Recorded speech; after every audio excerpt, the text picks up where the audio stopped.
Lucknow Apollo medics super speciality hospital Lucknow ने क्षेत्र की पहली सफल रोबोटिक बैरियाट्रिक सर्जरी कर एक नई उपलब्धि हासिल की है। यह ऐतिहासिक रोबोटिक स्लीव गैस्ट्रेक्टमी सर्जरी गंभीर मोटापे से पीड़ित 38 वर्षीय एक मरीज पर की गई।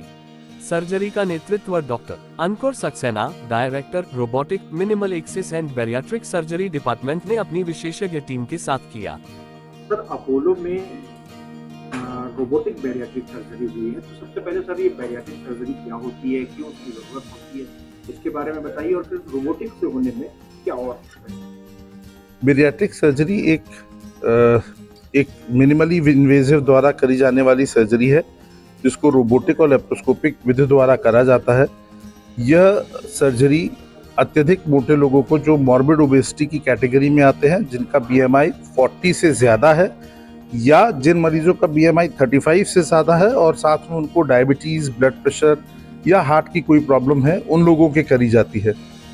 यह सर्जरी बहुत ही अच्छी और बहुत ही असरदार सर्जरी है, खास तौर से उन मरीजों के लिए जिनको इसकी आवश्यकता है।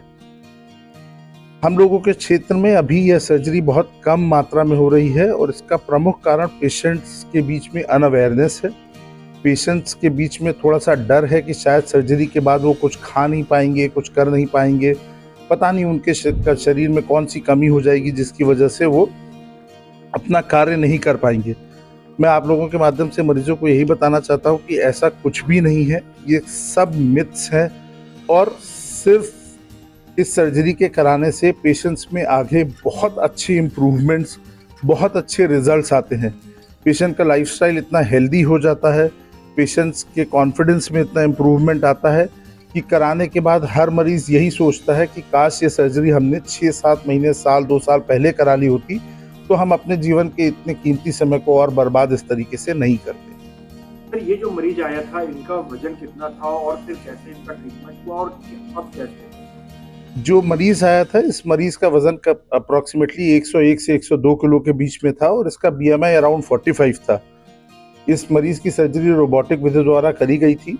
रोबोटिक विधि मिनिमल एक्सेस द्वारा करी जाने वाली एक एडवांस्ड मशीन है, जिसके द्वारा ये मिनिमल एक्सेस सर्जरीज करी जाती हैं। रोबोटिक सर्जरी का एडवांटेज खास तौर से इन बैरियाट्रिक सर्जरीज में यह होता है कि जो मोटापे के कारण पेट पे एक्सेसिव चर्बी होने की वजह से लेप्रोस्कोपिक विधि द्वारा सर्जरी करने में जो दिक्कतें आती हैं, जगह की कमी और पेट को फुला पाने की दिक्कतों की वजह से, वो रोबोटिक में काफ़ी कम होती हैं।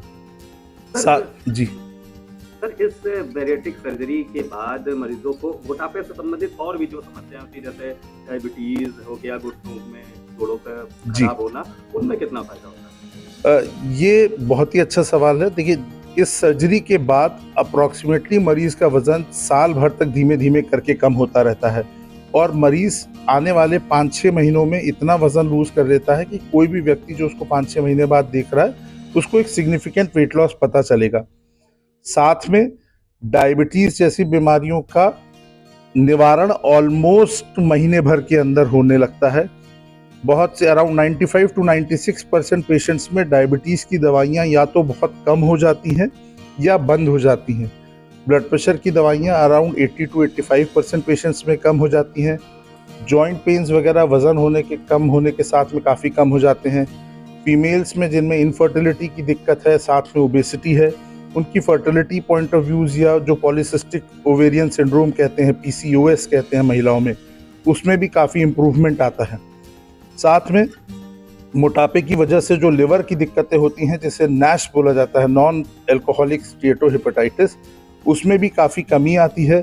लिवर की कंडीशंस इम्प्रूव करती हैं और पेशेंट का एक प्रॉपर वेलबींग बेहतर हो जाता है। पेशेंट को एडमिट होने से लेकर के जब नॉर्मल रूटीन लाइफ में आता है, कितना समय लग जाता है और कितना खर्च? देखिए, आमतौर पे पेशेंट जब हॉस्पिटल में एडमिट होता है तो उसके अगले दिन उसकी सर्जरी करी जाती है और सर्जरी के 5 से 6 दिन बाद हम लोग आमतौर पे पेशेंट्स को डिस्चार्ज कर देते हैं। कुछ पेशेंट्स 1-8 दिन पहले, कुछ पेशेंट्स 1-8 दिन बाद। जब पेशेंट्स ऑपरेशन होता है तो ऑपरेशन के 1-1.5 घंटे 2 घंटे बाद से पेशेंट पैदल चलने लगता है, अपना रूटीन काम जो हल्का फुल्का वार्ड में होता है वो सब कर सकता है। घर जाते जाते मरीज इतना केपेबल होता है कि वो अपने घर के रूटीन वर्क सारे कर सके और साथ में हम लोग पेशेंट्स को एनकरेज करते हैं कि वो घर जा कर के खूब अच्छे से एटलीस्ट वॉकिंग स्टार्ट करे ताकि शरीर में कुछ ना कुछ मूवमेंट्स रहें। और किसी तरीके की कोई दिक्कत यूजुअली पेशेंट्स के नहीं होती है, मतलब नॉर्मल लाइफ वो आगे आराम से लीड कर सकते हैं। मतलब जीवन भर दवा खाना या कुछ खास precaution आमतौर पे इसमें जो दवाइयाँ हम लोग मल्टीविटामिन या कैल्शियम सप्लीमेंटेशंस देते हैं वो अप्रॉक्सीमेटली 1 साल तक दिया जाता है। उसके बाद ये सब दवाइयाँ यूजुअली बंद हो जाती हैं। वेट कितना सर मिनिमम और मैक्सिमम कितना लॉस? नॉर्मली हम लोग जो वेट लॉस की बात करते हैं वो in terms of access body weight करते हैं। एक्सेस बॉडी वेट का मतलब होता है कि जैसे किसी मरीज का वजन अगर 70 किलो होना चाहिए और आज उसका वजन 150 किलो है तो वो approximately 50 KGs access body weight है।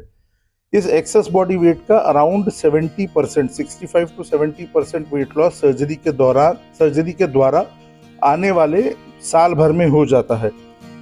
जो पेशेंट्स बिल्कुल भी ध्यान नहीं देते हैं, बहुत लापरवाही करते हैं, उनका भी वेट लॉस अप्रॉक्सीमेटली 50% तक होता है, 45 to 50%। और जो पेशेंट्स डॉक्टर के साथ कोऑपरेट करते हैं, एक एक्सरसाइज रिजीम रखते हैं, डॉक्टर्स के कंसल्टेशंस में हमें रहते हैं, उनका weight loss almost 100% of access body weight हो जाता है और वो लोग उसको बहुत अच्छे से ऑलमोस्ट लाइफ लॉन्ग पूरा बढ़िया मेंटेन करके रखते हैं।